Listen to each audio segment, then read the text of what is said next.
56 Prof bersama RPL Oh, 50 berapa? 6. 56. Kelasnya Andini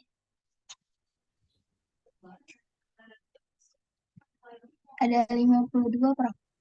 Yang hadir baru 70 ya. Untuk kelas A boleh ditambahkan ini ya, apa namanya, raise hand ya, biar nanti bisa menyatu, nanti kita ambil absennya. Yang kelas B nggak usah ya, itu Pak, biar mengumpul daripada masuk breakout room ya. Ya. Ternyata nama Andini itu anu ya, apa nama di adik kelas ada ya? Iya, Andini. Kurang tahu, Bu. Ibu tuh kadang-kadang kemarin di kelas kelas semester 2 itu ada namanya Andini membawa acara pas acara kemarin praktisi mengajar ya. Saya lagi mikir loh kok Andini beda gitu loh. Ternyata Andini yang angkatan di bawah ya. Nama-nama hampir sama nih.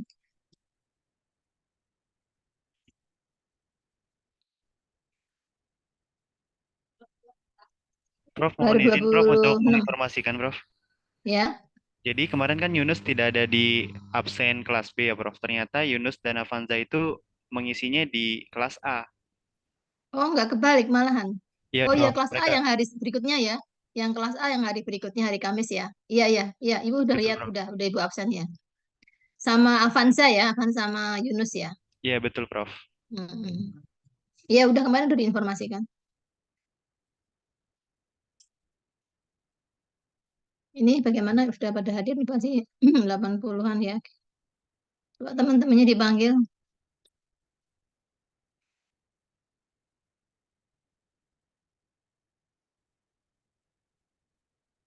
Ternyata udah melihat laman belum?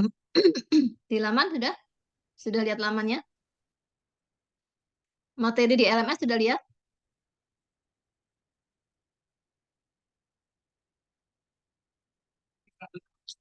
Itu yang sekarang ini kan eh, pertemuan ke-14 ya, itu tentang strategic positioning in digital business ya. Ini kan masih apa namanya, tema tentang bisnis digital ya. Temanya tentang bisnis digital. Ada berapa topik ini? Satu, dua, tiga. Ada tiga topik sebetulnya ya.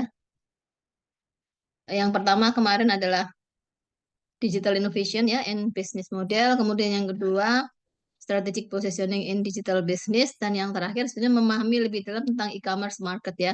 Nah, itu kemarin ada di situ ininya apa namanya? Materinya ya. Nanti kalau mau ini bicara tentang misalnya P2P dan seterusnya ya.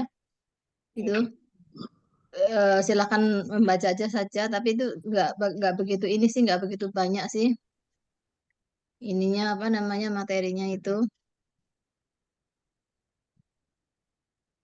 jenis-jenis bisnis di dalam eh, ya B2B ya, B2B, kemudian B2C juga ya, C2C dan seterusnya itu ya. Itu tinggal macam-macam. Jadi siapa tahu kepake nanti ketika skripsi ya, karena beberapa mahasiswa kakak kelas itu ketika skripsi mereka banyak menggunakan bicara tentang digital business ya. Nggak tahu kenapa. Kalau pasti tanya, kamu tahu nggak digital, pembelajaran digital misalnya, kamu tahu nggak pembelajaran digital? Ditanya tadi ya, nggak bisa jawab seperti itu. Jadi silakan aja nanti kalau mau memang mau apa namanya, UMKM juga demikian, apa sih yang digital, apa ekonomi digital di dalam UMKM apa aja sih, kalau nggak ngerti kan ya payah ya kalau nggak ngerti ya. Jadi tadi hanya sedikit informasi aja.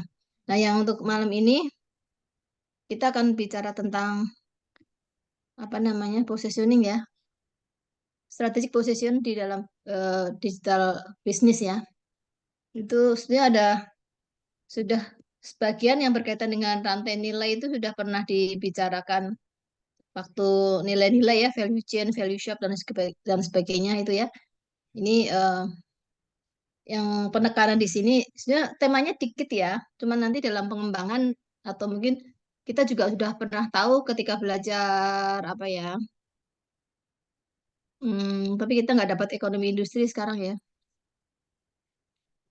Jadi saat ini persaingan itu bukan bukan kayak zaman klasik dulu ya, Adam Smith yang bicara tentang absolute advantage ya, atau comparative advantage David Ricardo ya.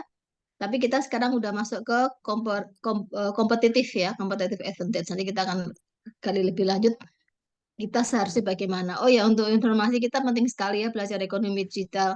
Kalau memang kita punya talenta ya, monggo silahkan dikembangkan ya. Karena kemarin Ibu lihat di berita itu 9,9 juta Gen Z ya.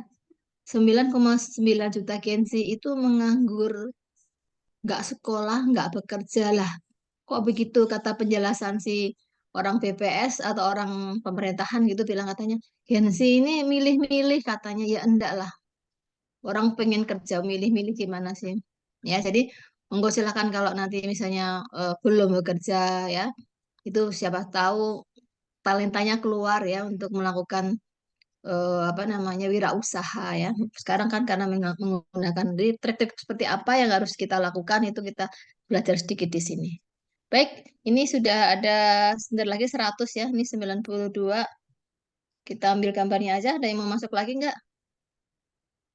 Kita ambil yang slide pertama dulu ya. Tolong yang kelas A yang belum raise hand ya. Tolong si ini di raise hand ya. Ya, silakan di open cam dulu.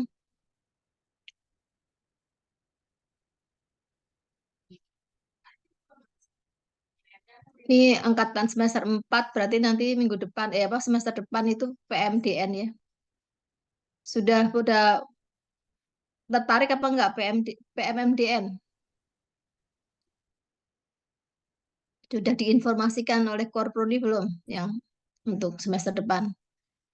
Kalau nggak salah harus mengisi dulu buat akun di webnya MBKM ya. Sudah ya ini siapa yang belum ini? Asni, Asni,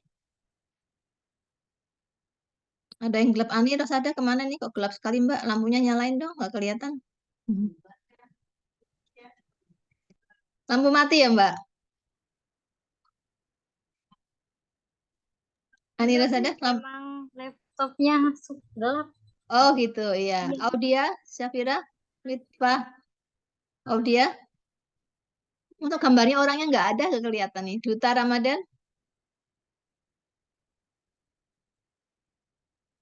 itu Dona bukan itu? Dona Denis bukan? Nggak kelihatan orangnya, kelihatan rambutnya aja. Baik ya, Ibu ambil ya. Untuk yang pertama dulu. Satu, dua, tiga. Sabar, tahan ya.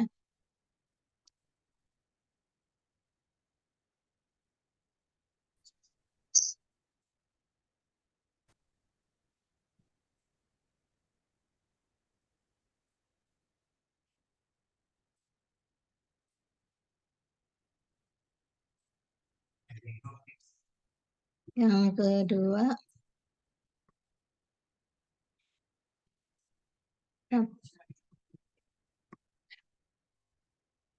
satu, dua, tiga.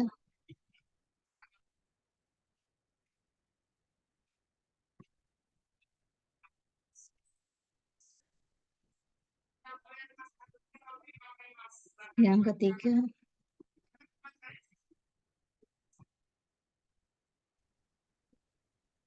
satu, dua, tiga.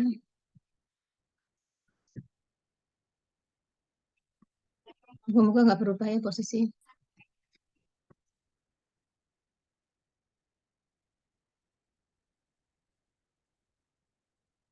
Yang terakhir, ya terakhir. Satu, dua, tiga. Baik, eh, kita mulai saja ya untuk apa namanya tema malam ini strategic positioning ya. Silakan untuk yang mau presentasi.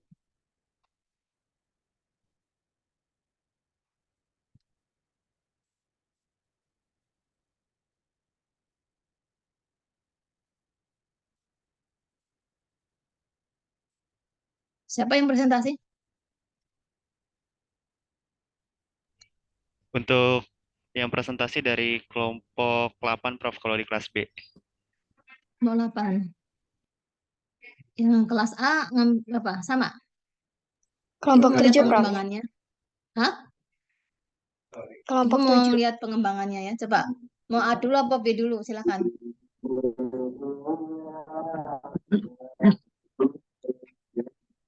Mau A dulu atau B dulu?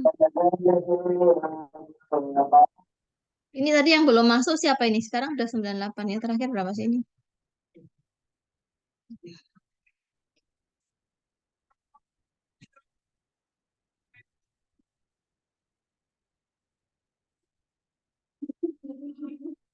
Ya silakan siapa dulu? Ini 97. Ada yang belum ke absen nih.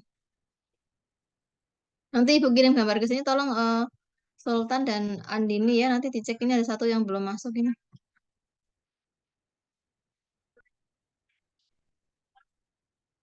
Silakan yang mau presentasi.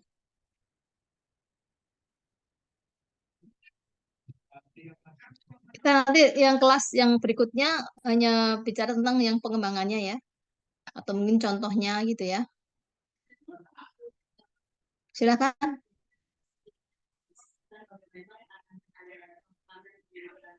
Baik, sebentar ya, Udah Prof. boleh nggak raise hand ya? Rasanya turunkan aja nggak apa-apa. Lagi dikoordinasikan ya, Prof, dengan kelompok yang berpresentasi. Iya.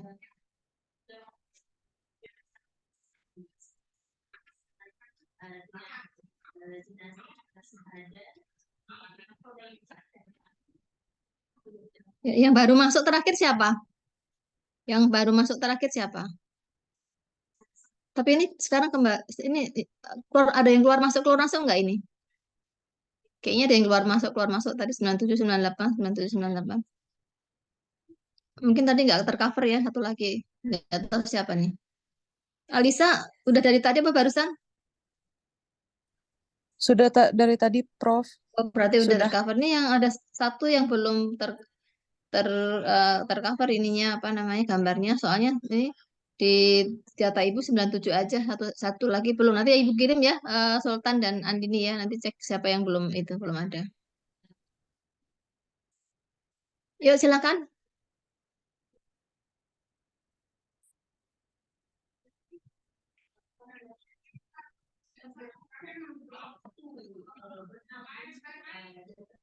Bagaimana menempatkan diri seorang wirausaha atau pelaku usaha ya?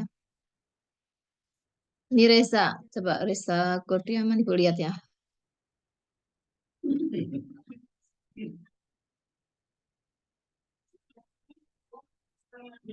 Ayo silakan. Guru malam.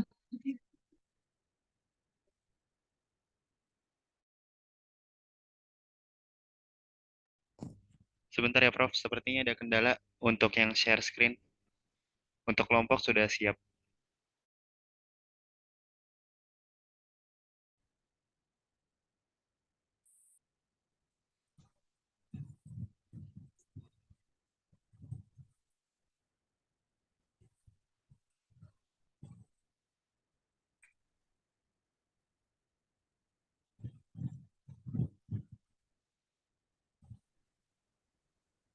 Assalamualaikum warahmatullahi wabarakatuh.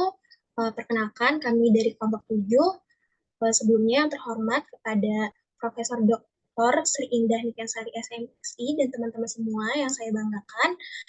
Pada kesempatan kali ini, kami akan mempresentasikan tentang strategi positioning of digital business. Nah, untuk pengembangan lebih lanjutnya dalam materi ini akan disampaikan pada slide selanjutnya.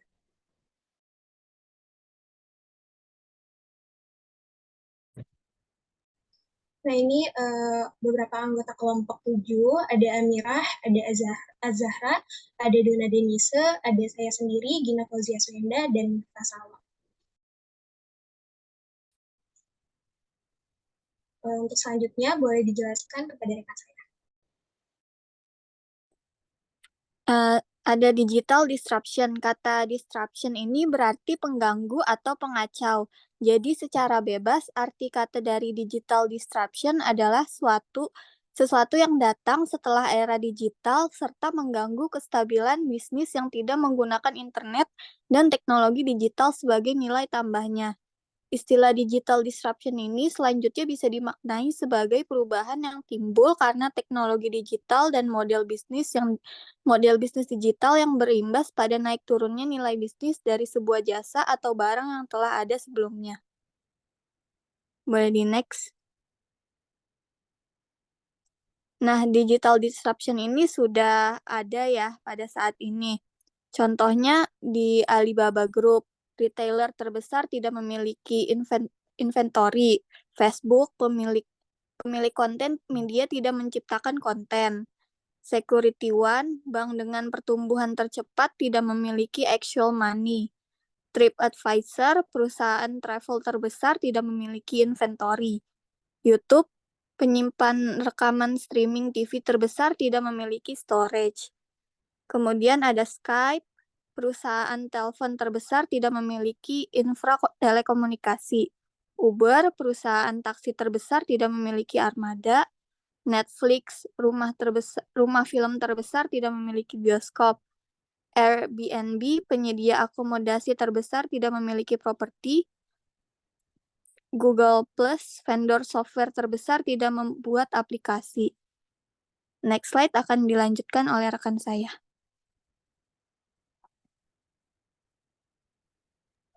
Oke, baik. Di sini selanjutnya ada strategic positioning. Strategic positioning ini merupakan proses mengembangkan strategi pemasaran yang bertujuan untuk mempengaruhi bagaimana sebuah segmen pasar tertentu memandang produk atau jasa yang ditawarkan oleh perusahaan.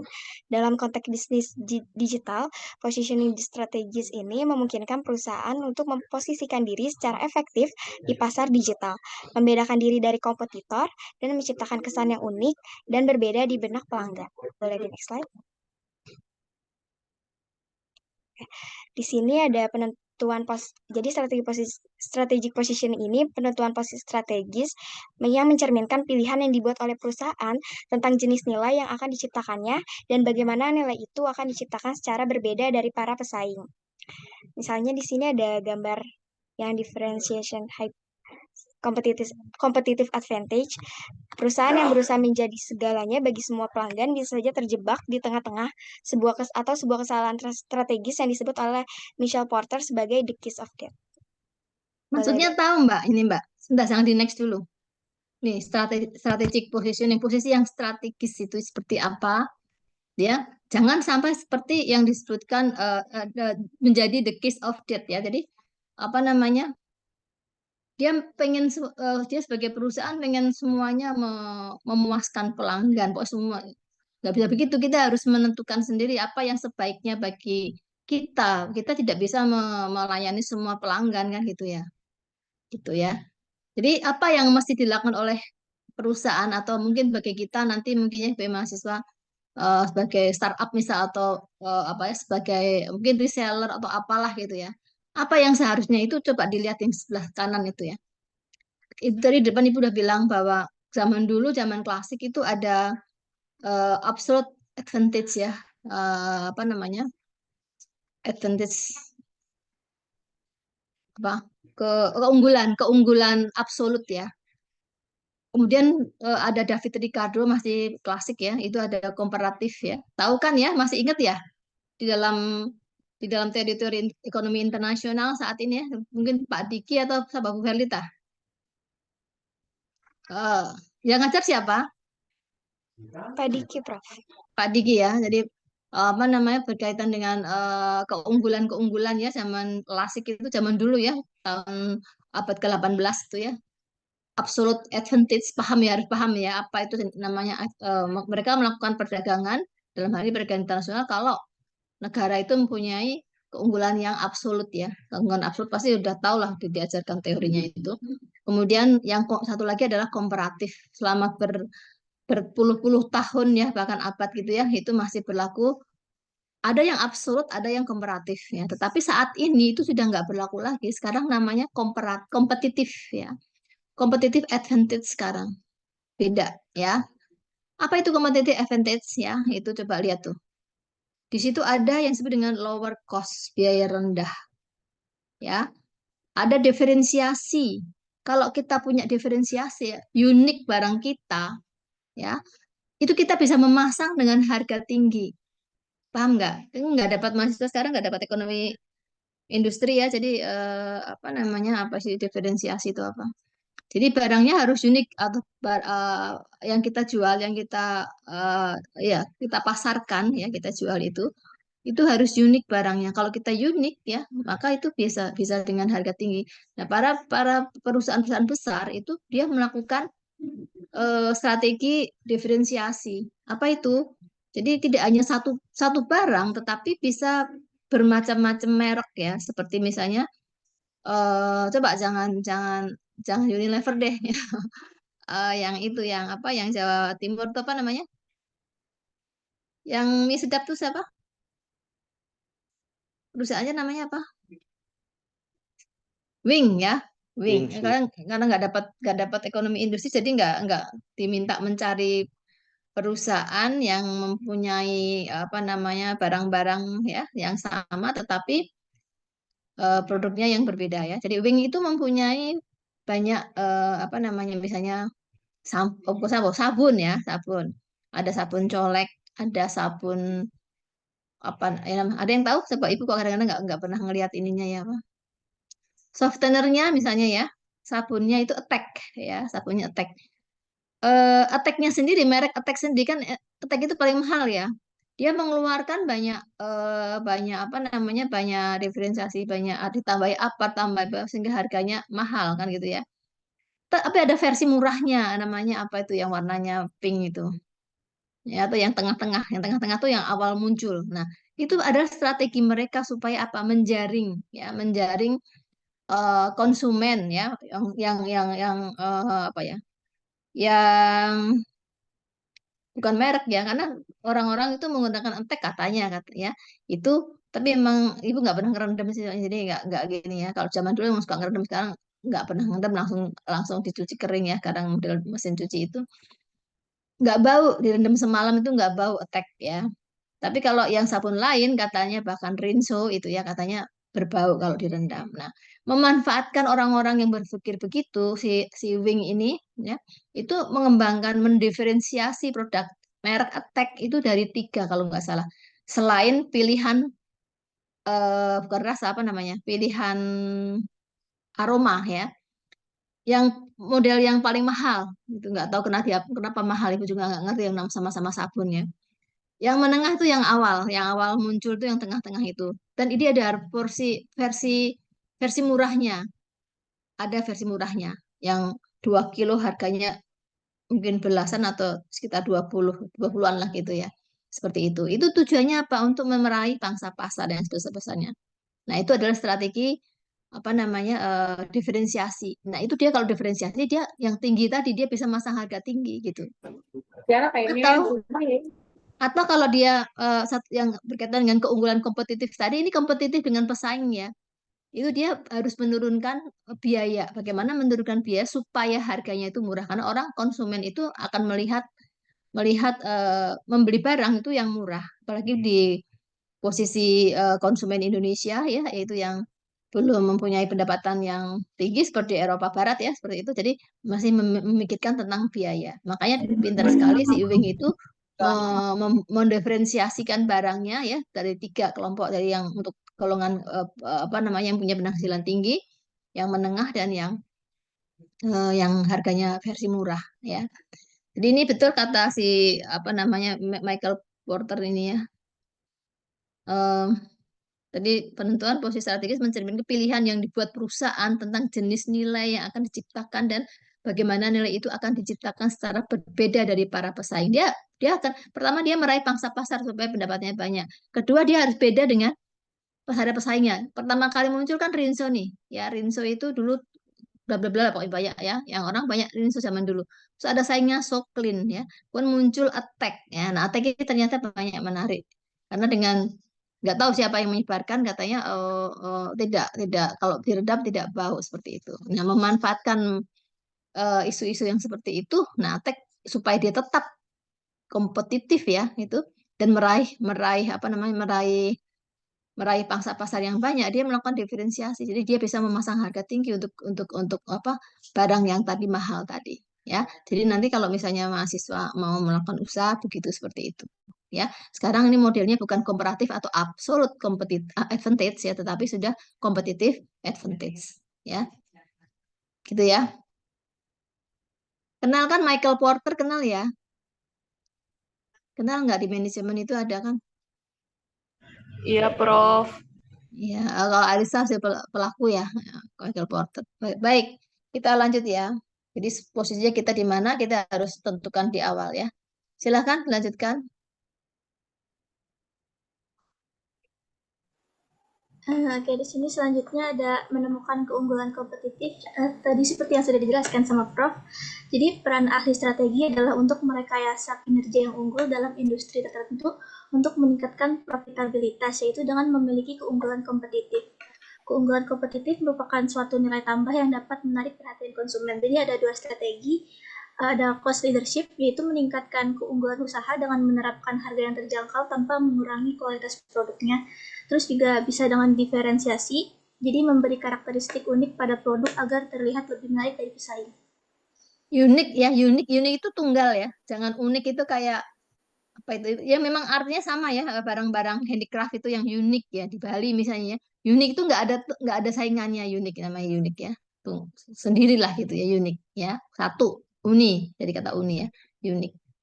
Ya.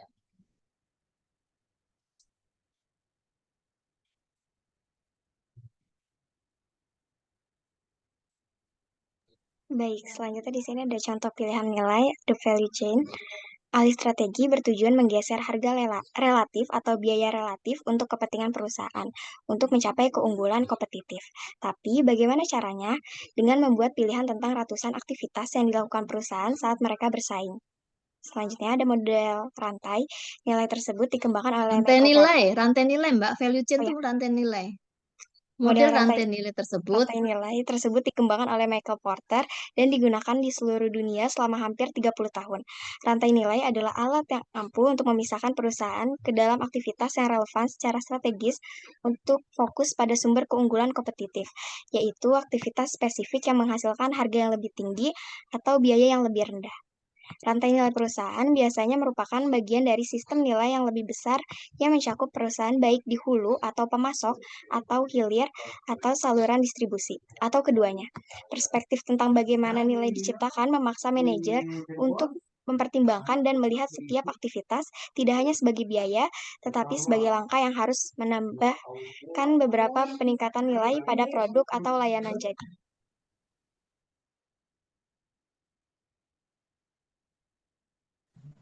Berikutnya ada key concept dari value chain.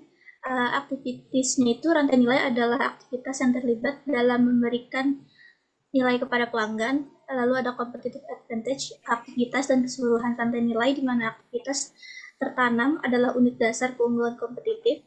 Lalu ada set of choices, strategi tercermin dalam serangkaian pilihan tentang bagaimana aktivitas dalam rantai nilai dikonfigurasi dan dihubungkan bersama. ini paham apa enggak nih Azara? Coba ya, tadi mungkin penjelasan ya. Coba ini salah satu rantai nilai. Yang tadi aja yang value chain ke bawah. Nah, ini dulu kan udah pernah kita bahas ya. Nilai-nilai di dalam apa namanya? Yang kedua, yang ketiga itu apa sih, pasar ya? Pasar ya, market ya dulu ya. Nah, itu ada ada value chain, ada value shop, ada value, satu lagi apa? Value apa dulu? Sultan? Network ya. Value network, value shop, satu lagi value ini chain ya.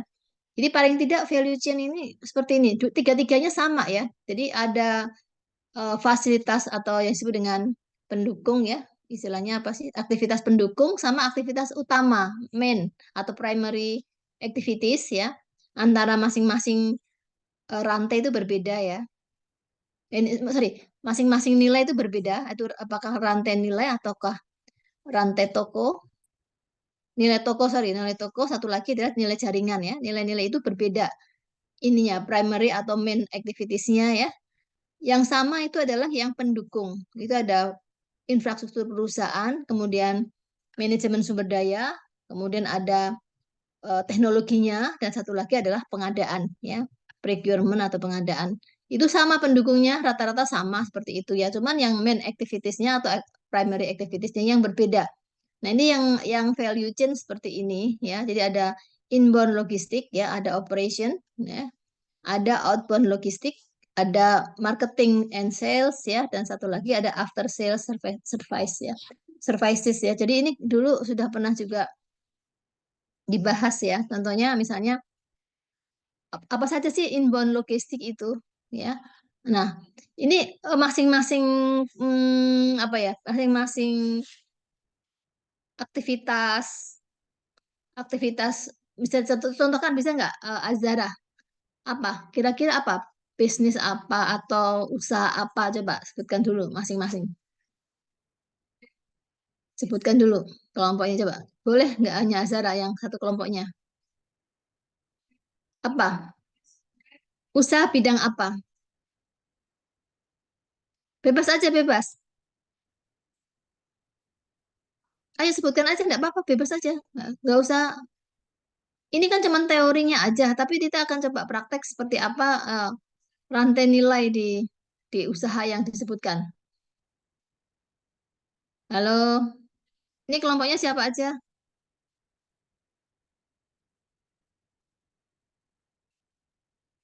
kamu pada ngaku pada kemana sih ini oh udah nggak kuliah kalau nggak mau kuliah udah tutup aja Azara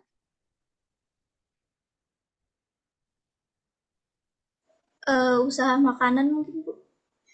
makanan apa Eh, makanan beda nanti rantainya akan berbeda kalau kalau hmm, apa namanya jenis makanannya beda misalnya makanan sate dengan makanan sate dengan misalnya Korea misalnya ya beda itunya nanti rantai nilainya Izin ini kelompoknya siapa aja menjawab nih boleh, Azara Prof? oh iya enggak kelompoknya siapa aja Mas ini A atau B nih Ini kelas A, Prof.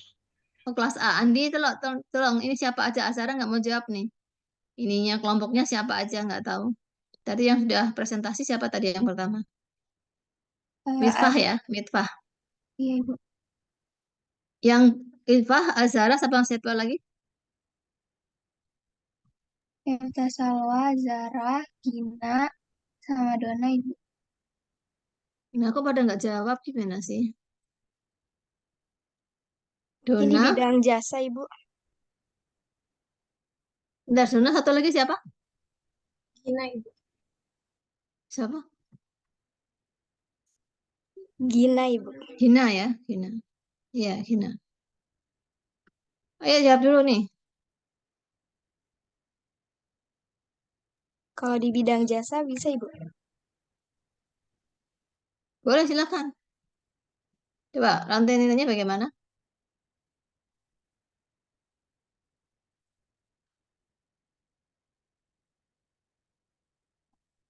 nih inbound logistiknya apa jasa apa nih jasa macam-macam ya jasa bank itu juga jasa terus travel Alisa misalnya jasa juga beda inbound logistiknya beda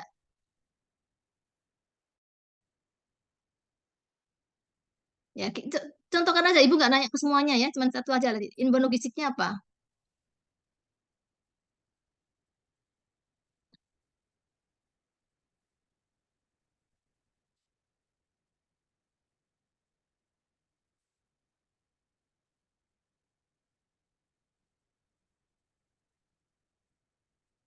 nah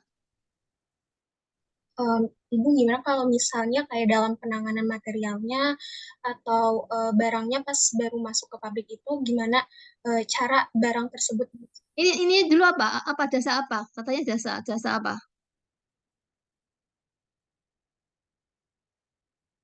jasa apa mbak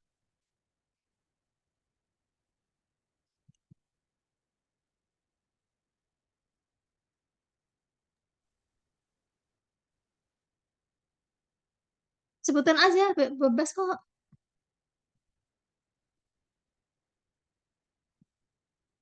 ini pada kenapa sih pada nggak ini sih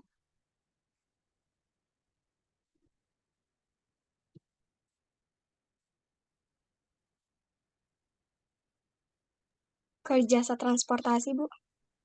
Oke, jasa transportasi ya. Inbound logistiknya apa?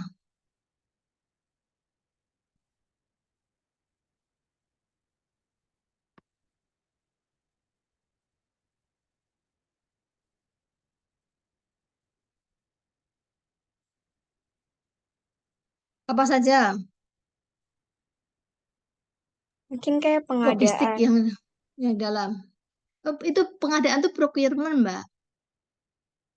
Itu Pak dibaca tuh teorinya.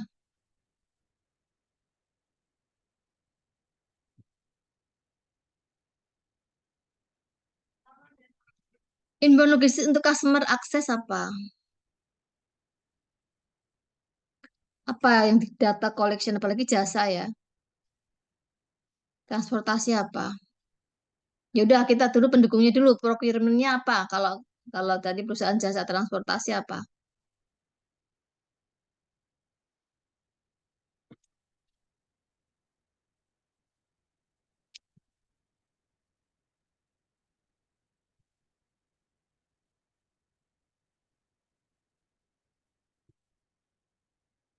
Masa nggak tahu. Ada yang masih bisa jawab? Bantu? Iya, saya boleh nggak, Prof? Oh, nggak, silakan.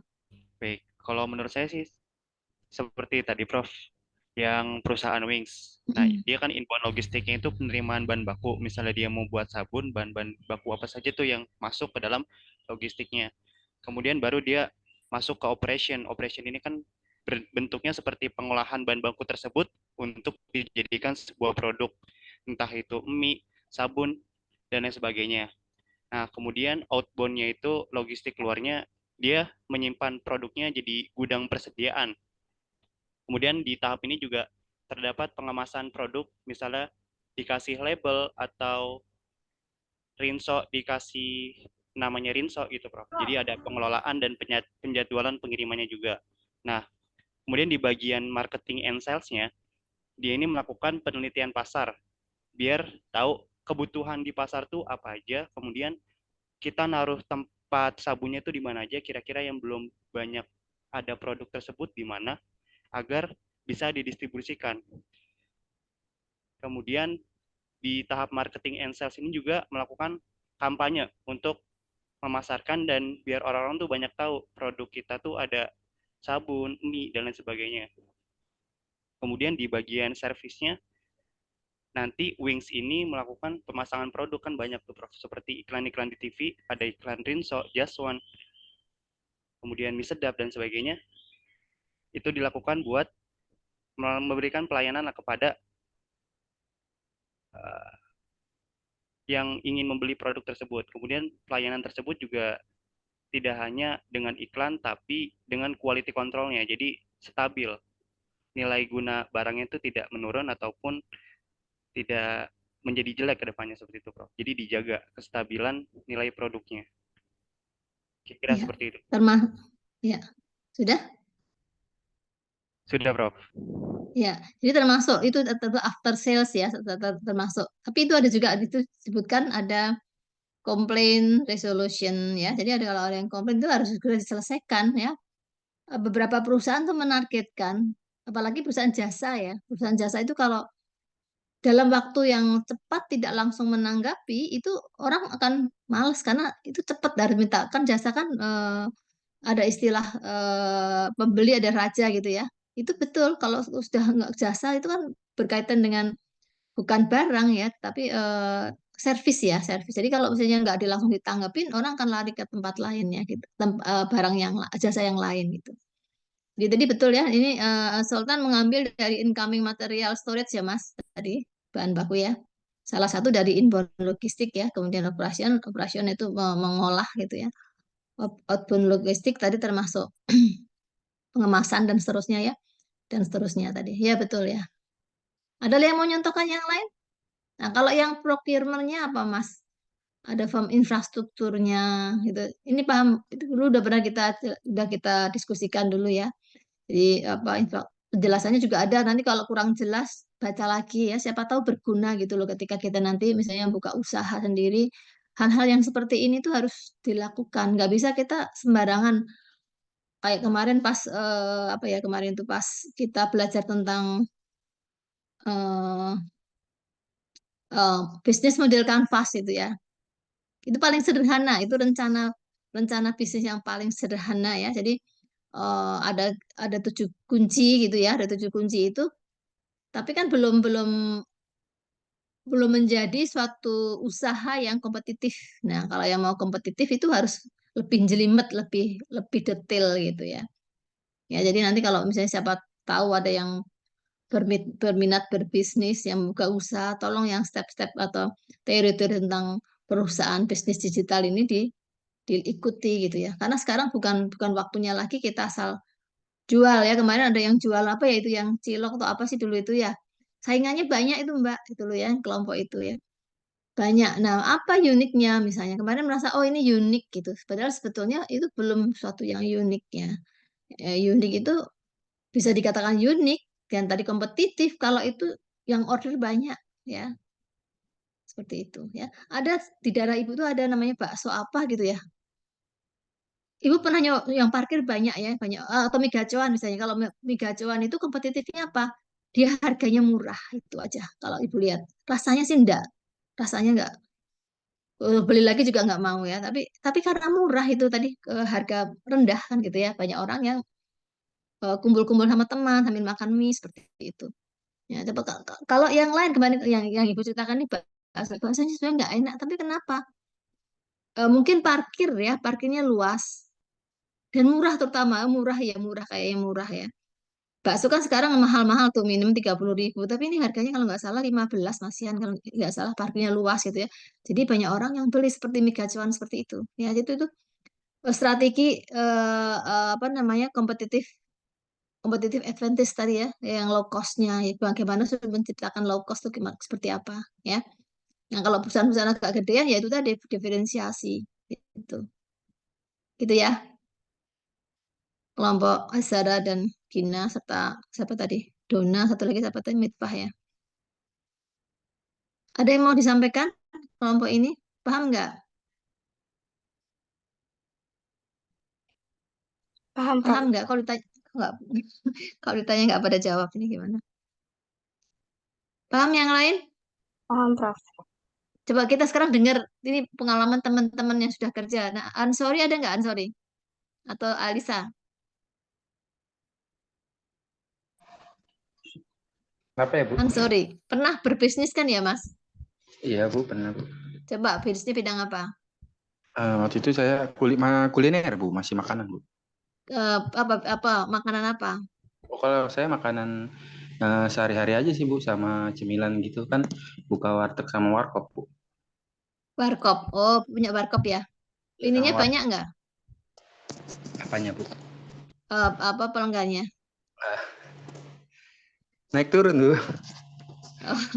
Nah, karena nggak ada uniknya, Mas. Iya, Coba memang, Bu. tempatnya unik nggak?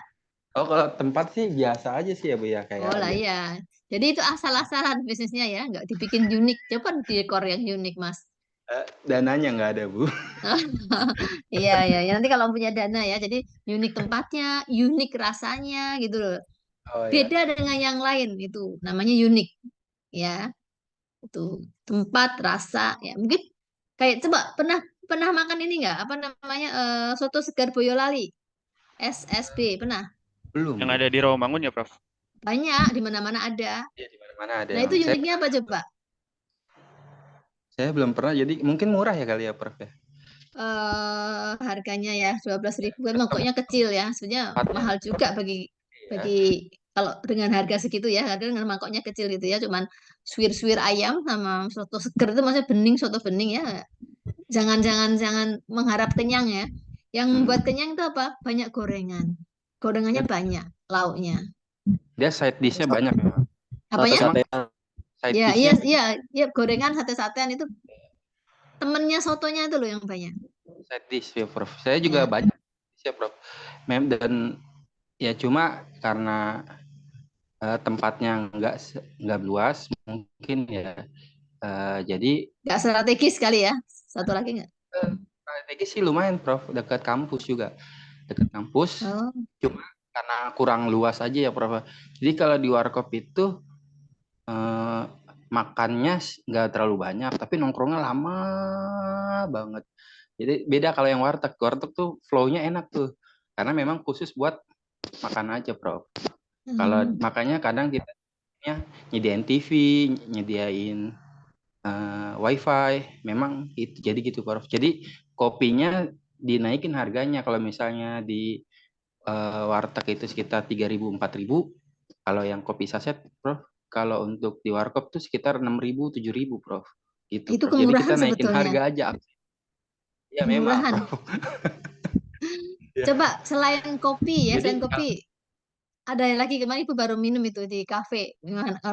Bukan nama anak muda, memang pengen lihat kayak apa sih kok ada kafe kok rame yang di belakang sebenarnya yang makan ya gitu ya. Makan Sunda itu kok nggak begitu ramai, tapi yang belakang yang kafe kenapa ramai, pengen tahu menunya apa gitu. Ada satu menu minuman ya namanya aja kafe, tapi ada menu minuman dari teh ya, tapi dicampur dengan jahe, dicampur dengan serai, dicampur dengan jeruk nipis gitu ya, agak manis sedikit gitu ya. Rasanya luar biasa, itu yang uniknya di situ kayaknya seperti itu, karena best seller gitu ya. Nah, kita harus kalau mau jualan atau usaha, paling tidak ada satu produk andalan kita apa gitu. Soalnya kalau nanti semua sama, dapatnya dikit-dikit semua gitu loh. Ya, jadi harus ada kita pikirkan apa best sellernya itu apa, yang akan menjadi best seller itu apa gitu ya. Baik ya. Lalisa ada mau berbagi dengan temannya untuk usaha jasa? Lalisa masih masih bangun apa udah tidur? dia lagi di jalan, Prof. Oh, lagi tur lagi. Dia lagi trip kayaknya tadi dia ngomongnya. Masih lagi trip. Jadi kemungkinan putus nyambung. Kok malam kemana, keluar kota? Terakhir sih ke Bali ya, Prof ya. Oh, lagi keluar kota ya malam-malam ya. Ya mungkin ini lagi di jalan, lagi nganter atau gimana, kurang tahu. Ya jangan lupa loh, RPL harus tulis skripsi nanti Iya. mundur. Iya, Prof. Pembimbingnya sudah belum? Masih milih-milih, Prof. Tapi kita rencana sih pada mau ke Pak Suparno semua, Prof. Sama Pak Pak Suparno, Pak Agus. sama Pak Agus berdua jadinya, Prof. Kemarin udah diarahin sih gitu. Lah ya. Cepet aja. Segera gitu loh. Baik, mungkin yang lain yang dari kelas A atau B yang lain ada yang mau share, berbagi untuk temannya?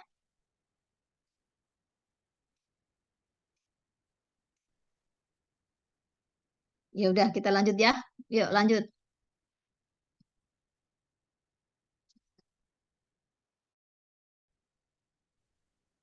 Nah, baik, ini merupakan aktivitas primer kayak yang tadi udah dijelasin sama Prof. Diken.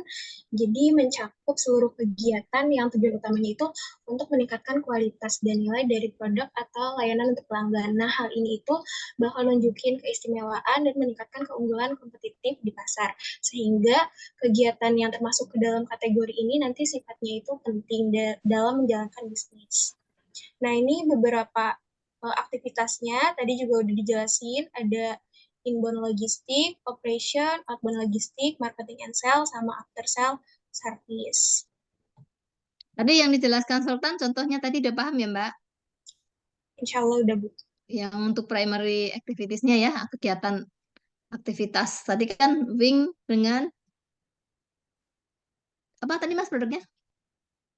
Mie dan sabun, Prof, produknya. Sabunnya, sabun sendiri. Ini belum ngomong tentang diferensiasi ya, sabun pada umumnya ya Mas ya. Betul, Wing Prof. itu banyak sekali sabunnya ya.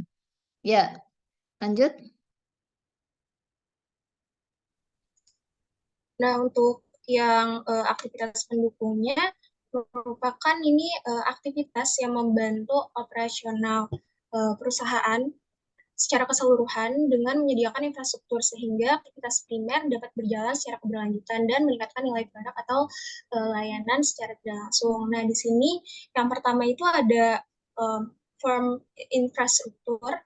Ini itu merupakan mencakup kepada aset fisik maupun non-fisik yang mendukung operasional kerja sehari-hari. Jadi kayak mulai dari sistem informasi, keuangan, organisasi, hingga keamanan dan fasilitas kantornya. Nah, untuk yang selanjutnya ada Human Research Management. Ini merupakan kegiatan yang tujuannya itu untuk mengelola sumber daya manusia yang dimiliki perusahaannya tersebut gitu. Jadi mulai dari perekrutan, pelatihan, kepuasan kerja, dan juga retensi karyawan. Nah, yang ketiga itu ada teknologi development, yang mana ini tuh merupakan adanya keterlibatan pengembangan dan inovasi teknologi baru untuk mendukung aktivitas operasional perusahaan itu nanti seperti apa. Nah, aktivitas ini dikelompokkan dari usahanya itu sendiri. Gimana caranya teknologi itu bisa memperbaiki produk, proses, ataupun jasanya gitu. Kayak misalnya tadi kan di bagian marketing sales gitu. Nah, bagian marketing tuh bisa tahu gimana update harga atau bisa tahu barangnya ready itu dari mana, itu dari teknologi development ini. Jadi kayak saling support gitu. Nah, yang terakhir ada procurement. Ini mengacu Procurement. ya, procurement mengacu kepada aktivitas yang berkaitan dengan pengadaan sumber daya, kayak termasuk bahan baku, peralatan kantor, terus mesin produksi, dan juga tenaga kerja. Jadi, dari aktivitas primer dan aktivitas pendukung itu saling mensupport satu sama lain gitu. Sehingga nantinya itu bisa menciptakan nilai yang nantinya bisa didapatkan oleh konsumen itu secara kualitas jadi bagus atau dari jasa itu jadi baik atau semacamnya. Untuk selanjutnya dilanjutkan oleh rekan saya. Nanti kalau misalnya mahasiswa magang ya, coba ke atas lagi. Yang tadi. Kalau masa magang semester berapa itu? Semester 6 ya. Itu nanti coba diingat-ingat ditaruh di mana tuh bagian dari ini minimum ya, minimum kata si Michael Porter ya, seperti ini tadi ada aktivitas utama dan aktivitas pendukung ya. Ini aktivitas pendukung di sini. Siapa tahu kalau tadi kan apa namanya yang utama itu kan berkaitan dengan kegiatannya ya. Kebanyakan sih kayak anak-anak ibu itu kan banyak yang ini banyak kan sih di bagian ini ya, apa namanya? Infrastruktur, form infrastruktur ya. Jadi bagian keuangan gitu ya. Nanti mahasiswa bagian mana tuh? Apakah akan masuk ke teknologi development? Nah, generasi Gen Z ya, Gen Z itu kan harus update ya. Paling tidak Microsoft 3 itu dikuasai. Ya, Ibu berkali-kali bilang coba itu setiap menu ya, setiap menu di baik Word maupun Excel maupun PPT ya, itu dikuasai semua, semua dikuasai. Apalagi atau mungkin yang baru-baru sekarang ya, mungkin mahasiswa ini beberapa mahasiswa yang angkatan-angkatan lama ya, Mas Ansori dan teman-teman ya, untuk membuat skripsi sekarang gampang kok mencari. Jadi mencari permasalahan dulu, temanya apa, tentukan temanya dulu, kemudian cari permasalahannya, tanyalah pada Microsoft Bing ya, Microsoft Bing apa namanya, yang pilot. Sekarang dia punya referensi. Kalau dulu dia, kalau Google kan nggak ada referensi nih, ininya yang Google biasa. Kalau yang Google Scholar semua jurnal ya, semua jurnal. Tapi kalau untuk melihat sementara dulu, walaupun dulu pernah kita bahas juga bahwa AI itu tidak seutuhnya betul ya, apalagi seperti nggak tahu sekarang ChatGPT ada referensinya nggak? Kalau kalau Microsoft Bing yang pilot itu ya, itu ada referensinya, paling tidak ada beritanya yang bisa dipercaya ya.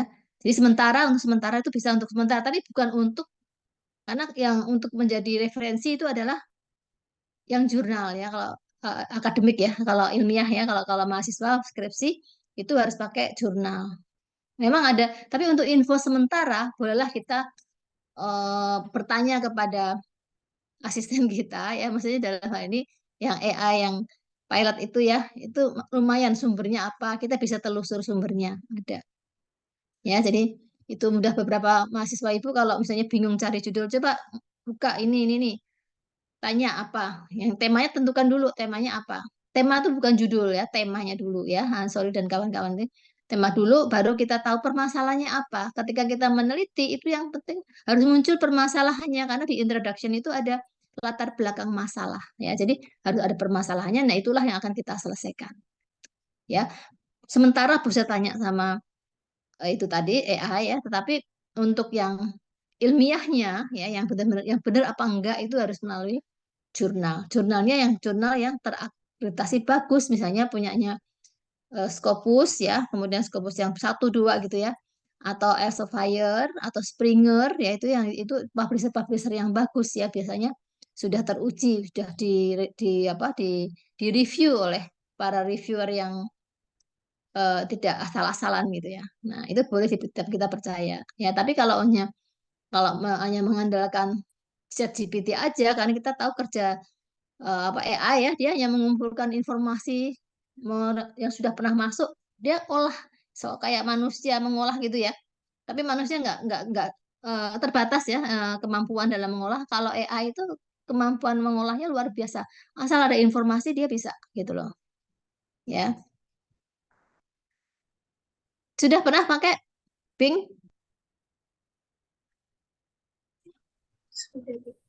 Sudah. Ya, pakai yang pilot ya, itu ada informasinya lumayan bagus, kalau kita cari apapun di situ ada. Tapi hati-hati, itu memang hanya AI ya, bukan didukung oleh jurnal yang benar-benar qualified gitu ya. Belum tahu semua, pokoknya informasi semua dikumpulkan kalau AI itu. Baik, dilanjut.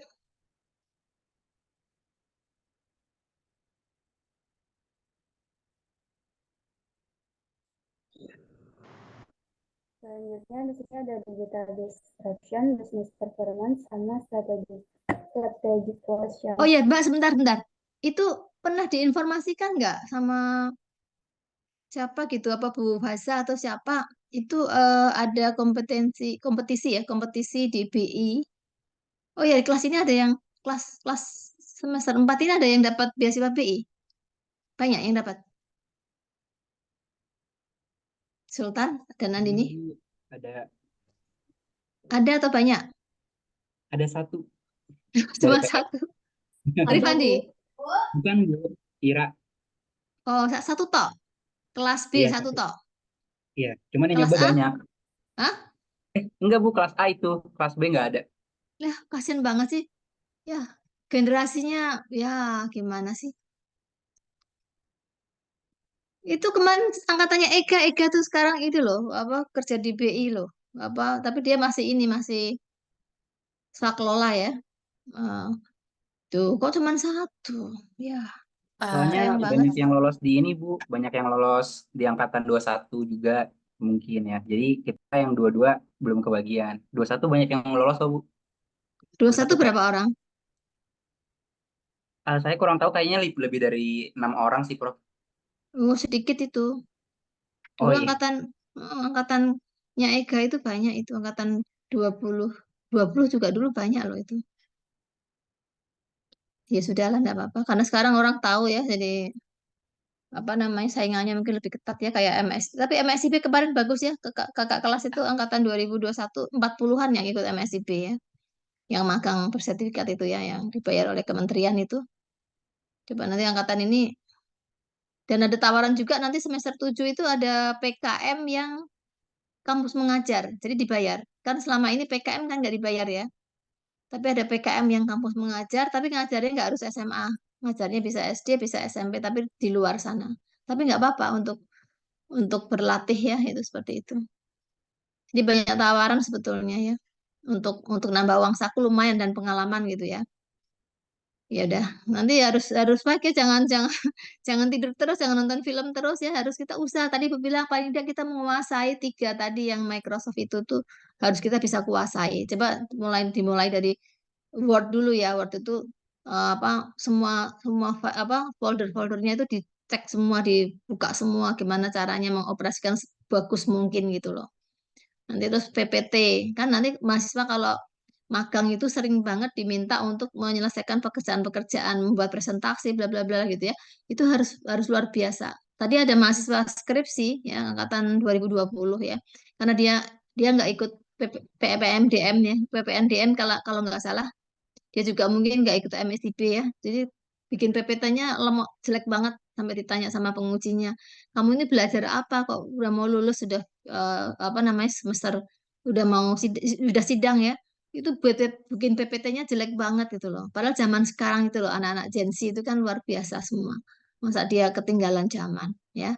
Tolong anak-anak ini ya, yang sekarang masih semester 4, masih semester 4 itu kembangkan kemampuan apa namanya digitalisasinya, termasuk tadi ya yang andalan 3 tadi, Microsoft Word, kemudian Excel dan PPT itu harus dikuasai semua ya. Jadi kalau pas kerja kita nggak malu-maluin gitu loh ya, gitu ya. Ya lanjut lagi.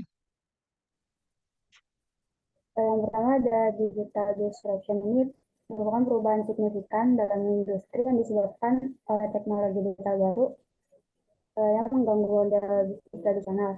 Dampaknya ini bisa memaksa perusahaan buat beradaptasi atau menghadapi resiko tertinggal.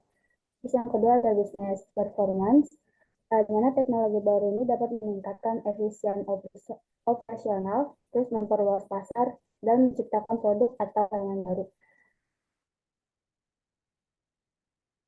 Ini dibaca paham nggak Mbak Amira? Paham ya? Paham nggak yang dibaca? Paham. Coba digital disruption apa Mbak? Contohnya aja. Karena kayak ojek ke Gojek. Kalau ojek kan dulu harus ke pangkalannya dulu. Terus kalau misalnya ojek yang sekarang, kalau Gojek sekarang nih dia bisa lewat aplikasi gitu, Bu. Ya, aplikasinya itu termasuk AI ya. Aplikasinya si apa namanya? Aplikasinya si transportasi yang digital itu ya. Order itu termasuk AI loh itu. Aplikasinya itu termasuk AI karena dia bisa menjawab kan. Sampai di mana itu kan AI itu termasuk AI ya. Jadi sekarang memang mungkin ke depan lebih lebih ini lagi ya, lebih disruptionnya itu lebih kita nggak bisa bayangin deh gitu ya. Tapi sebagai generasi-generasi apalagi Gen Z ya harus menguasai. Jangan lupa yang dasar-dasar tadi itu harus dikuasai juga ya. Jangan hanya bisa melakukan mengoperasikan aplikasinya toh, tapi kita paham kok kenapa kok kayak gitu gitu harus kita tanya itu ya. Seperti itu tuh. Nanti cari banyak sekali kok kita bisa mencari mengapa begitu gitu ya, mengapa begini itu bisa kita lihat ya. Terus yang pertama digital disruption, kemudian yang kedua bisnis performance, kinerja bisnisnya ya. Yang jelas memang kalau itu dijalankan dengan benar, maka kinerjanya akan bagus ya, adanya digital teknologi ini ya, perubahan dan disruption ini ya. Tapi ada juga yang tidak. Contohnya apa? Kalau tidak mengikuti apa tidak beradaptasi. Contohnya apa?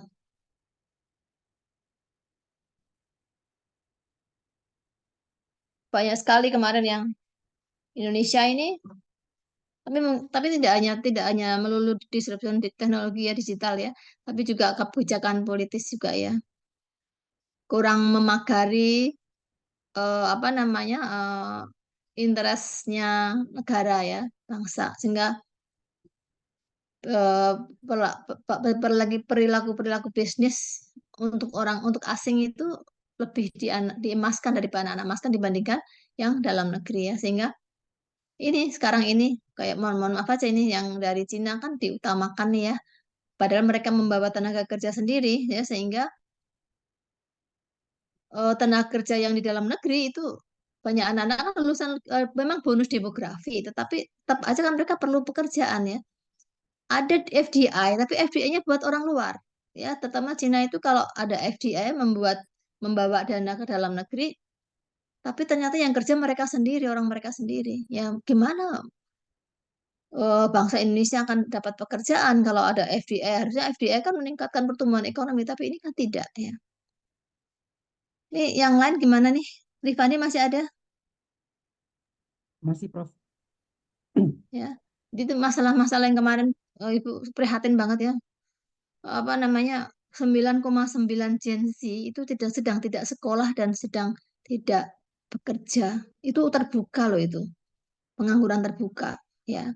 Padahal anak pintar-pintar lulusan UI, lulusan ITB, lulusan itu ya. Tapi kemarin Ibu tanya tanya Ega itu ya, yang angkatan 19. Gimana teman-teman angkatan 19 sudah pada kerja belum? Ternyata sebagian sudah bekerja. Tadi ketemu juga angkatan 19 banyak yang sudah bekerja. Dan banyak juga yang bekerjanya pokoknya asal kerja dulu karena apa? Mereka mencari pengalaman kerja. Karena untuk bekerja bekerja ya, biasanya ditanyakan pengalaman selama sekolah apa, pengalaman kerja selama ini apa, itu ditanyakan. Ya, jadi kata anak tadi yang sudah lulus juga ya, angkatan 19 ini yang baru lulus ini, dia pokoknya ini dulu Bu, kerja untuk ngumpulin CV dulu, memperbanyak CV dulu. Selagi masih sekolah juga silahkan kita bekerja apa ya. Jadi itu merupakan referensi kita sebagai referensi kita ya. Karena sekarang persaingan untuk kerja susah ya, karena apa namanya banyak yang pekerjaan-pekerjaan baru itu banyak dilakukan oleh, mohon maaf, dari Cina ya, membawa FDI gede tetapi yang kerja bangsa mereka sendiri di Indonesia ya. Orang Indonesia kurang kerjaan, banyak banyak FDI aja. Teori-teorinya yang investasi itu akan mendukung pertumbuhan ekonomi, iya, tetapi mendukung lapangan kerja enggak gitu ya, seperti itu. Ya, lanjut lagi.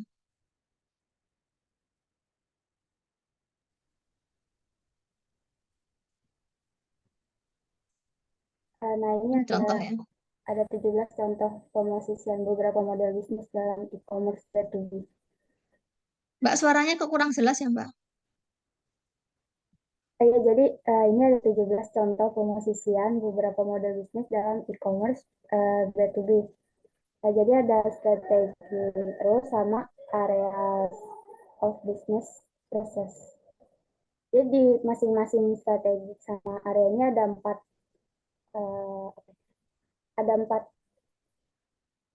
masing-masing ada empat, di mana kalau yang strategi Bentar, Mbak Amira, tahu nggak e-commerce yang B2B, tahu nggak? B2B itu apa? Business to business, Bu. Maksudnya apa?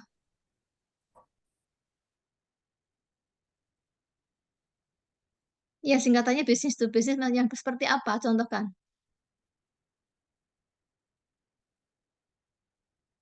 Contohnya kayak perusahaan pihak ketiga. Apa? Yang keras? Perusahaan pihak ketiga. Yang apa? Perusahaan dalam pihak ketiga.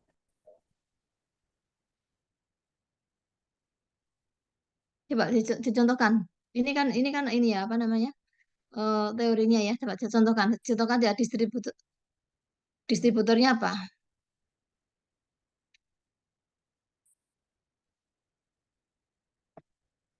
Tapi produknya, distributornya apa misalnya? Atau cari barang yang biasa aja, yang apa? Yang terkenal aja.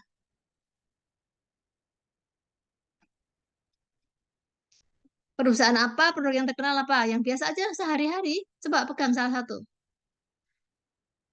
Sehari-hari kan menghadapi, kita banyak menghadapi produk-produk nih, produk-produk. Sampo boleh, make up boleh, apa? Ayo, Mira. Indofood. Hah? Barangnya perusahaannya apa? Tadi kan contohnya yang di depan kan sudah Wing sabun, apalagi? Coba contoh yang lain, gampang kok. Ayo, nanti kalau wawancara ditanya nggak jawab-jawab loh, coret loh. Skincare bisa. Skincare boleh, ya. Skincare apa? Skincare. Yang dipakai apa? Scientific bisa. Apa? Scientific. Kalau nggak Wardah. Wardah ya, oke, Wardah yang terkenal banyak orang tahu ya, Wardah ya misalnya. Coba dia dengan siapa? B2B dengan siapa?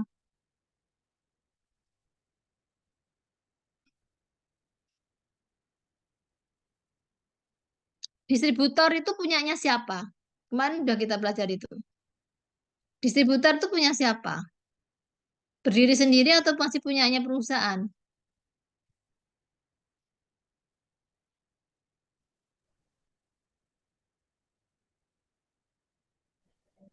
Punya perusahaan.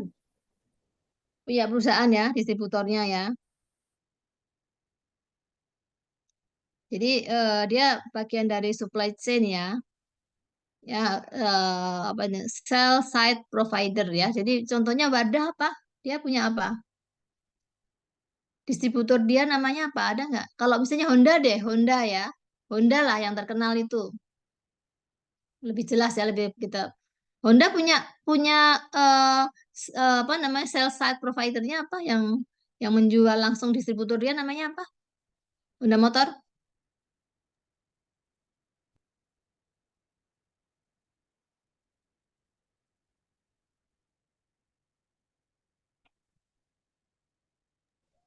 Astra bisa. Astra. AHS ya? Ya, AHS. Ya, AHS ya. Astra Honda Motor kan? Iya. Ya. Kemudian yang produk service providernya apa? Jasa. Jasa jasa service itu apa? Nah, ini boleh dari luar juga ya. Ada yang dari luar, ada yang kayaknya dari luar juga ada ya. Apa harus Honda punya Honda? Enggak, bisa juga dari luar kalau nggak salah. Itu kalau yang kayaknya sendiri deh. Temennya apa namanya change-nya si itu apa change-nya si Honda ya apa sih yang untuk kita servis-servis itu kan nggak harus punya Honda ya ya kan apa namanya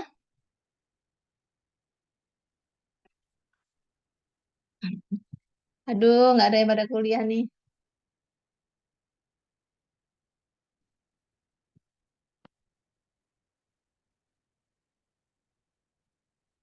Adam bisa menjelaskan cowok biasanya tahu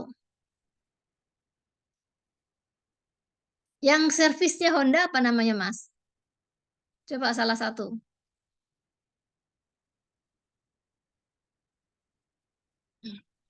kenapa pada diem aja sih ASS Bu, Astra Honda Authorizer Service Station. Astra Honda apa Astra Honda Authorized Service Station. ya itu yang punya Honda apa di luar Honda Itu punya resmi punya Hondanya Bu. oh resmi berarti itu masih masih ini punyanya yang di luar itu ada kan yang rekanannya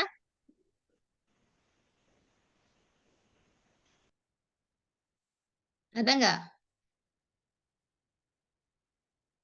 belum nemu ya ya udah itu di situ ada beberapa ini punya yang kalau punya perusahaan ada product and service provider itu ada personal manajemennya yang untuk bisnis supportnya ya ada aplikasi hosting ya and service provider ya nah untuk yang bisnis networknya itu ada eh itu yang ibu cari tadi kolaborasi dengan platform tertentu ya apa mungkin dengan perusahaan-perusahaan tertentu kayaknya ada deh jadi nggak semua yang servis-servis itu kalau nggak salah bukan semuanya punya Honda ya ada yang apa sih rekanannya gitu ya kayaknya seperti itu nggak semua punya Honda itu ya oke kemudian berikutnya adalah agregatornya agregator kemarin sudah dijelaskan apa agregator itu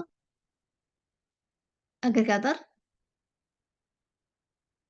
pengumpul ya kan kalau kalau kalau mungkin kalau Honda itu ada nggak yang jualan jualan nggak hanya Honda tapi banyak Ada Ibu agregatornya mungkin seperti dealer motor di tempat-tempat showroom. oh, iya jadi nggak hanya menjual Honda ya Iya Ibu. ya ya itu agregator ya terus ada yang enabler ini biasanya enabler itu apa membuat apa kemarin jasa apa misalnya enabler itu biasanya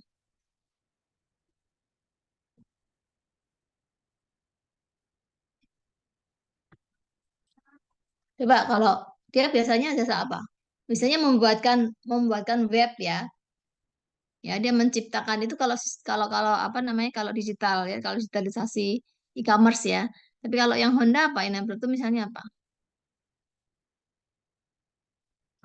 berkaitan dengan security itu itu ada tulisannya itu kalau yang business supportnya itu ada security provider ya itu ada e-commerce integrator ya jadi itu jasa yang jasa apa namanya yang bikin bikin web ya itu enabler seperti mendesain dan seterusnya ya itu jasa enabler ya di situ ada apa namanya ada yang pendukungnya itu ada business networknya ya business supportnya ada supply chainnya dan ada manajemen supportnya gitu ya itu untuk ini sih lengkapnya ya lengkapnya contohnya ya contoh lengkapnya seperti itu jadi bisa dari distributor kalau distributor itu pasti punyanya perusahaannya product and service provider itu kadang-kadang ada yang dari luar juga kalau agregator itu pasti dari luar ya Terus enabler juga dari luar, ya. Yang murni dari dalam perusahaan itu distributor, ya.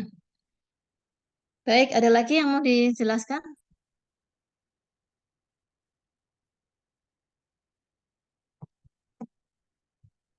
Masih ada? Udah mau jam 9 ternyata.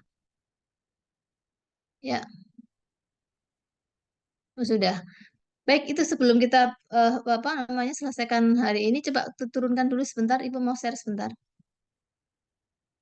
Ini yang kaitannya dengan sebenarnya materi kita terakhir ya.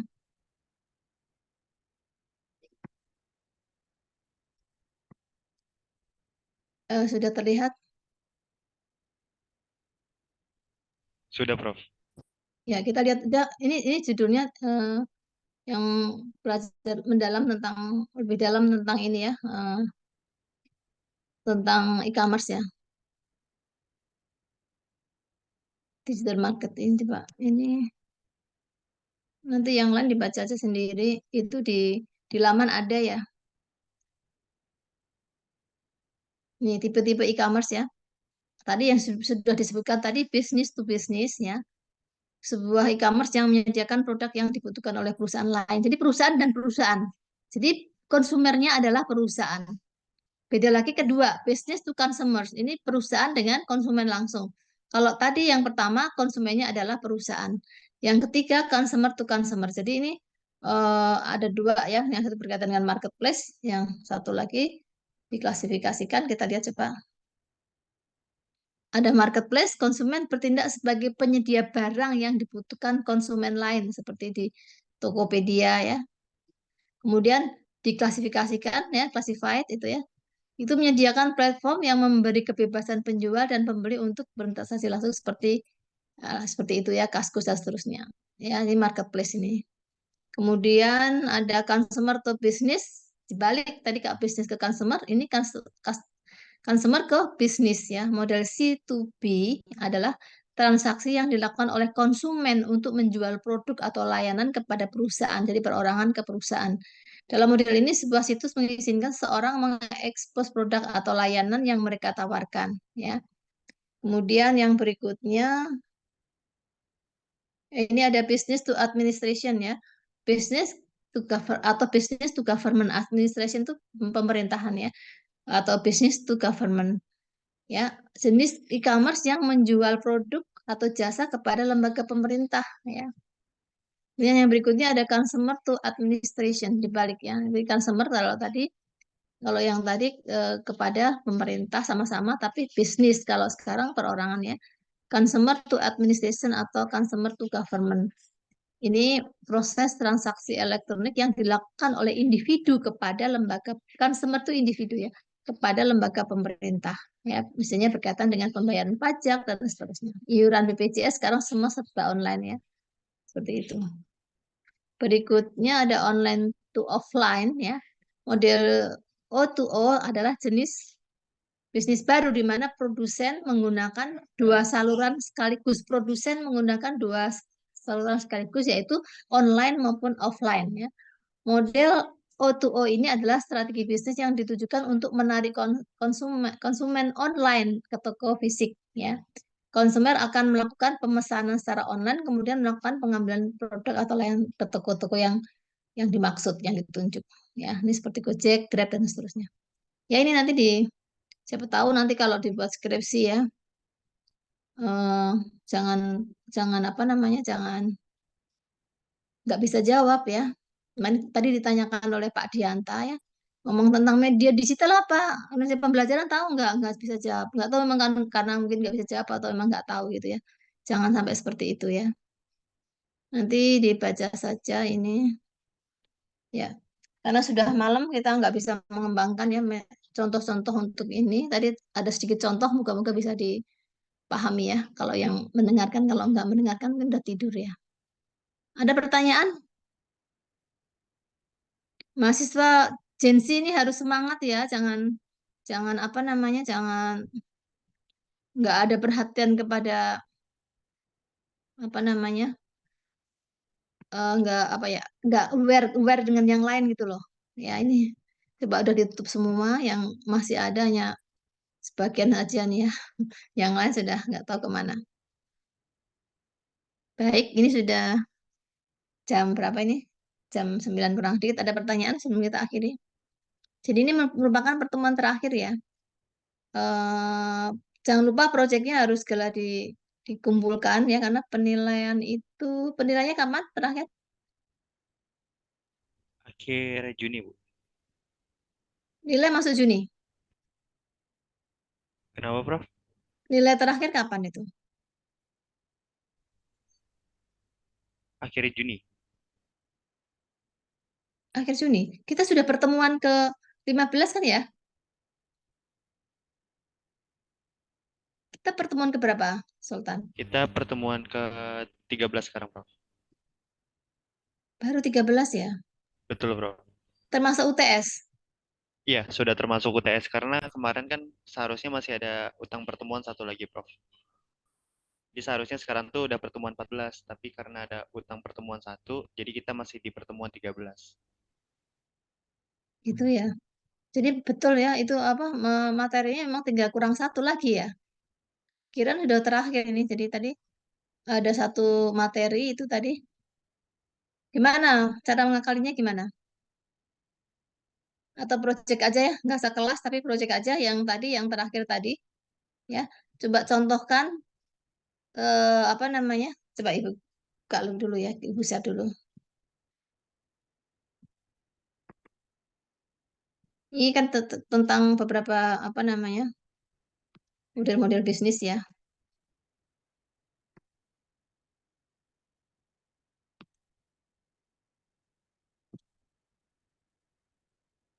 Nih, coba contohkan cari ya model-model bisnis ini, terapkan ke yang tadi yang ke 13.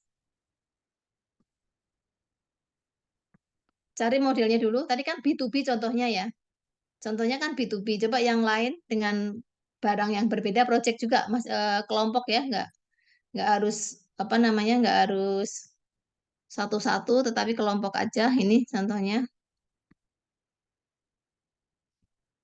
Nah, di sini ya. Tadi kan contohnya mana tadi model B2B itu siapa tadi yang?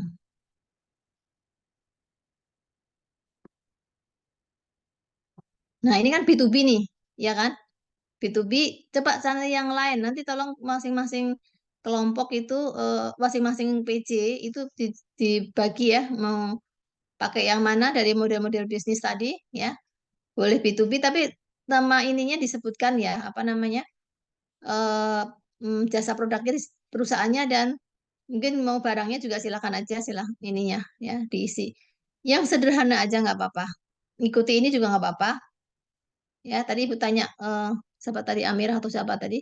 Coba contohkan apa salah satu. Ya, itu dibuat untuk yang pertemuan ke-14 ya. Ya, kelompok aja. Mau ngikuti ini boleh. Produknya nanti ditentukan oleh PJ. Ya. Karena ini cuma jumlahnya ada hanya beberapa saja, jadi nanti ada yang sama tapi barangnya boleh berbeda. Atau perusahaannya boleh berbeda. Ada pertanyaan?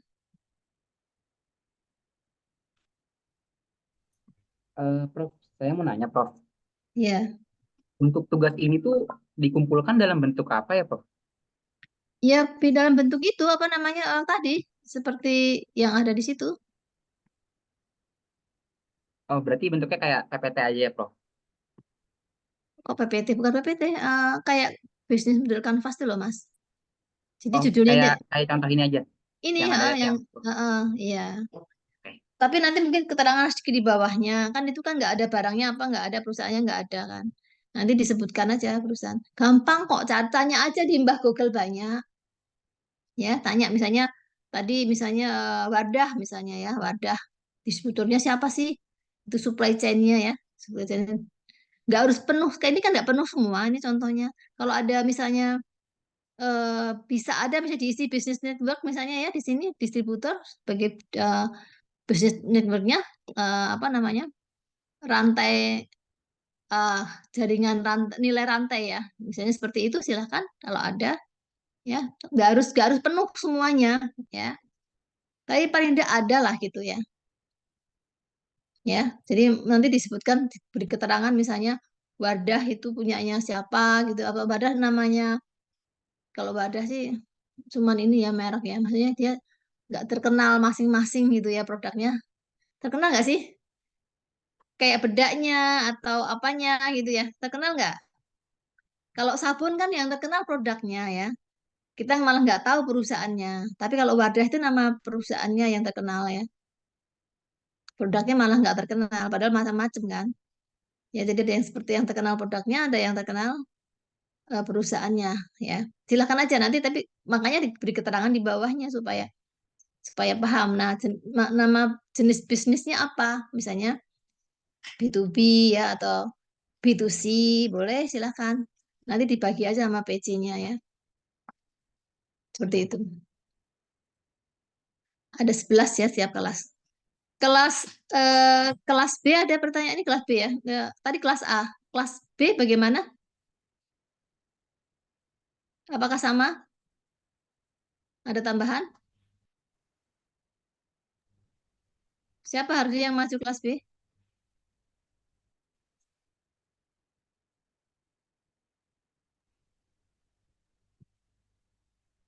Sultan kelas apa sih? Kelas B, Prof. Tadi Lah, Rifani iya. juga kelas B. Oh, tadi kelas B yang presentasi. Oh, tadi kelas A, Prof. Lah ya, kelas B bagaimana yang presentasi siapa? Yang presentasi Bayu. Kelompoknya Bayu, kelompok Ma- 8. Mana Bayu? Bayu, Iya, Prof. apakah sama ininya yang disampaikan? Ada pengembangan baru nggak? Tambahan baru? Yang tadi kan sepertinya sama ya. Dan Iya, Prof. beberapa yang presentasi tidak paham tadi. Materi yang pengen kita sampaikan cukup sama sama yang punya kelas A. Nggak ada pengembangan. Nggak ada yang Ya, disuruh ngembangkan kok nggak ngembangkan. Yang ada aja nggak paham tadi kelas kelas A ya banyak yang nggak paham tadi. Gimana sih orang itu? Aduh, gimana ya cara ngomongnya ya? Ya sudahlah. Di masing-masing ibu bingung nanti kalau pas udah nanti akan dimatangkan ketika praktek di lapangan aja. Ya udah kan memang ini kan apa? Belum pernah ya kerja sesungguhnya ya. Ini kelihatan banget kok mahasiswa yang alumni pernah belajar di luar gitu ya, apakah PMDM, kemudian magang dan seterusnya, itu lebih apa ya? Lebih bisa mengekspresikan pengetahuannya, kemampuannya. Pas skripsi menjawabnya juga bagus, pengetahuannya juga bagus. Berbeda dengan hari ini ada 2 orang yang maju sidang angkatan 20 ya. Mereka kebetulan nggak ikut PPNDN, sama satu lagi nggak ikut MSIB. Magangnya mungkin juga asal-asalan magang gitu ya, magang mandiri gitu. Ditanya juga nggak ngerti gitu ya. Nah, kesempatan untuk belajar di luar itu makanya ada kelas Merdeka Belajar itu ya. Itu coba dimanfaatkan ya, itu kegiatan. Jadi ketika ditanya itu langsung bisa jawab cepet gitu loh. Teman-teman yang seperti itu gampang cari kerjanya kok cepet gitu loh. Kalau lelet ya lelet terus gitu ya akan kegeser sama teman-teman yang cepet ya tanggapannya menanggapi suatu masalah itu cepet gitu ya. Jadi tolong jangan nonton film terus ya. Jadi, coba dieksplor yang punya yang paling sederhana. Kita punya laptop, coba dieksplor semaksimal mungkin. Siapa tahu nanti kalau punya duit ikut ikut apa ikut sertifikasi. Jadi punya sertifikat Microsoft itu luar biasa. Memang agak mahal sih. Ya. Tapi kemarin Ibu ditawari sama Microsoft itu untuk sertifikasi kan mahasiswa harus punya sertifikasi ya. Itu waktu itu harganya cuma sekitar 300 kurang lah, berapa gitu. 280 itu berapa gitu. Tapi sekarang mungkin udah naik ya. Itu yang eh, uang KKL, uang KKL itu kan kalau nggak salah sekitar 180 potong pajak ya, sekitar 160 lah untuk KKL itu. Kemarin ditanya mau KKL mau sertifikasi gitu. Di mahasiswa waktu itu bilang mau KKL ya sudah berarti sertifikasi itu bayar sendiri gitu ya. Dulu dulu Microsoft itu nyediain sertifikasi Tapi mungkin sekarang sekitar 300 ya. Dan lumayan dapat sertifikasi Microsoft ya. Diuji sih itu. Ya udah kalau nggak ada pertanyaan kita akhiri aja pertemuan kita malam ini. Tolong ya, Ibu berkali-kali bilang karena sekarang kita sekolah itu kan untuk bekerja ya kan, apalagi yang laki-laki nih. Nanti kalau udah dewasa, kan udah dewasa ya, udah nanti berumur tertentu kan menikah, menghidupi istri dan anak kan harus punya pekerjaan. Ya, pekerjaan itu sekarang bersaing ya. Jadi tolong apa ya ekspor diri lah ya, ekspor diri yang semaksimal mungkin sehingga kita menguasai banyak hal yang berubah ya dalam apa industri 4.0 ini ya. Semua serba digitalisasi, tapi juga harus tahu teori ya, tidak hanya misalnya mau jualan apa, tapi nggak paham bagaimana trik-triknya supaya dia bisa apa namanya bersaing gitu. Tadi kan ada positioning tadi ya, seperti apa itu ya. Unik ya. Sekarang itu modelnya bukan kok absolut. Kalau dulu absolut memang ya yang paling unggul itu yang bisa berdagang. Kalau sekarang nggak kompetitif. Kita punya kompetitif apa itu kompetitif? Ya tadi itu ada strategi yang harga rendah gitu ya. Atau cost rendah ya. Harga rendah itu cost rendah karena cost rendah ya. Kenapa bisa cost rendah? Efisiensi. Itu kuncinya efisiensi kalau cost rendah itu. Atau dia punya diferensiasi sehingga dia bisa mendapatkan harga tinggi. Tadi contohnya Attack tadi dia melakukan diferensiasi produk ya. Misalnya nanti Ansori tadi misalnya, kopi jangan kopi aja, kopi memang namanya kafe tapi jangan kopi aja. Coba berikan minuman yang apa namanya yang jadi best seller, harganya lebih tinggi. Kopi mungkin 6.000 tapi yang best seller mungkin 15.000 atau 10.000 kan lebih banyak. Ya, seperti itu. Jadi harus ada strategi diferensiasi supaya bisa kita mendapatkan harga tertinggi. Ya, biaya rendah, harga tinggi itu yang diinginkan oleh konsumen. Baik, kalau nggak ada pertanyaan, kita akhiri saja. Jadi jangan lupa proyeknya ya. Sultan dan Andini nanti dikumpulkan. Paling lambat kapan itu? Itu di di laman.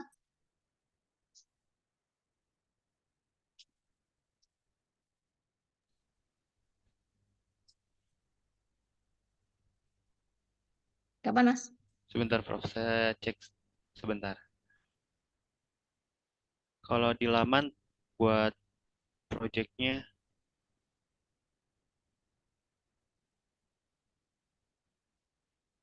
Jadi apapun tapi temanya itu berkaitan dengan topik-topik yang kita sudah bahas ya, termasuk yang terakhir nanti tadi.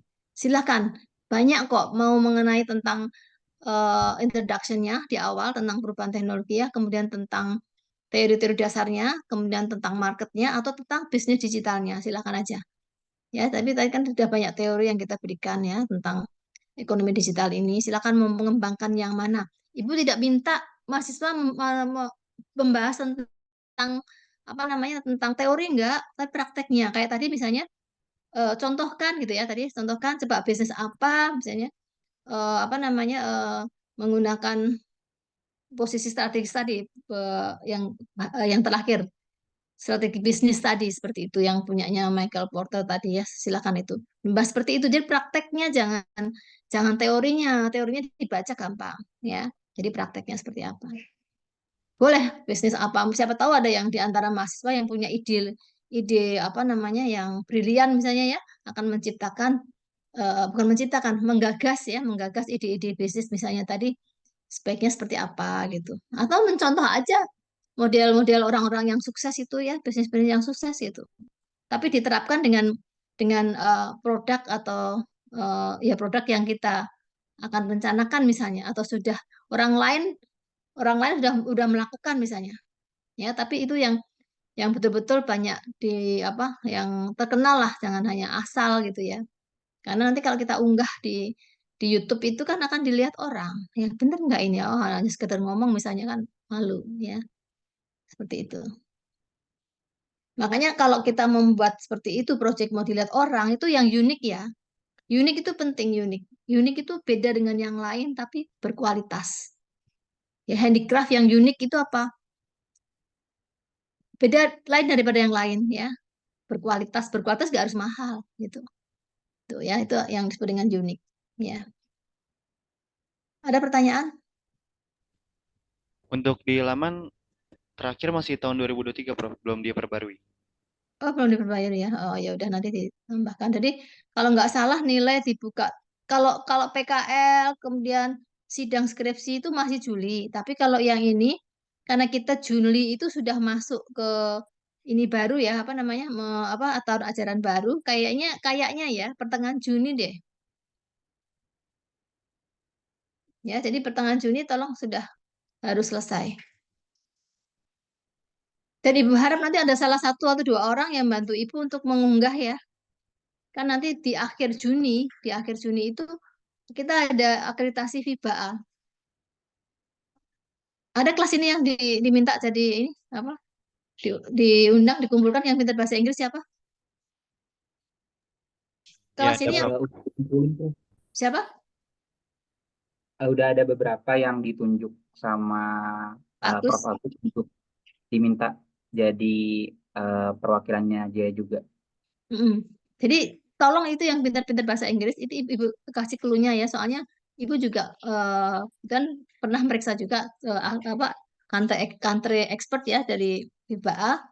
Kemarin Ibu periksa di UNER itu. Jadi nanti akan dikumpulkan itu karena sekarang luring ya. Kalau dulu daring memang dikumpulkan di breakout room ya. Jadi mahasiswa dan alumni tolong nanti harus proaktif ya, sebelum ditanya kita ngomong dulu biar dia nggak ada kesempatan nanya. Nah, makanya yang pintar bahasa Inggris tuh. Ya, maksudnya pintar menjelaskan lah, pintar menjelaskan. Misalnya yang biasa sudah melakukan conference misalnya, saya pernah melakukan ini gitu. Pokoknya yang sifatnya internasional, ya, sifatnya. Oh, kami membahas tentang ini, banyak membahas tentang ini. Makanya Ibu bilang tadi, ketika bilang pernah membahas ini, tetapi nggak ada buktinya. Oh, kami pernah mengunggah di sini, gitu loh, seperti itu. Ya, jadi nilainya plus untuk kemahasiswaan, karena nanti yang mengakses ini adalah mahasiswa juga, mahasiswa S2, gitu. Gitu ya, yang pintar bahasa Inggris yang diharapkan seperti itu. Baik, kita akhiri saja untuk malam ini. Ini pertemuan terakhir, pertemuan ke-14-nya, project ya, pakai LMS ya. Ya, Sultan ya, nanti kalau di dalam absen, jadi kita sampai dengan cuma pertemuan ke-15 aja untuk project ya. Baik, Prof. Pertemuan ke-14 itu daring asinkron ya, daring asinkron untuk tugas project itu. Gitu ya. Ada pertanyaan? Cukup? Berarti untuk deadline-nya diinformasikan lebih lanjut lagi ya, Prof. Tapi kira-kira ancer-ancernya itu pertengahan Juni kalau nggak salah. Juni juga. Baik, Karena Prof. Juli itu sudah masuk ajaran baru. Jadi mahasiswa PKM pun, PKM ya, angkatan 2021 itu sudah harus ke lapangan Juli. Karena sekolah itu kan masuknya Juli. Nggak tahu Juli tanggal berapa sekolah SMA itu. SMA? Nggak tahu ya, belum tahu ya.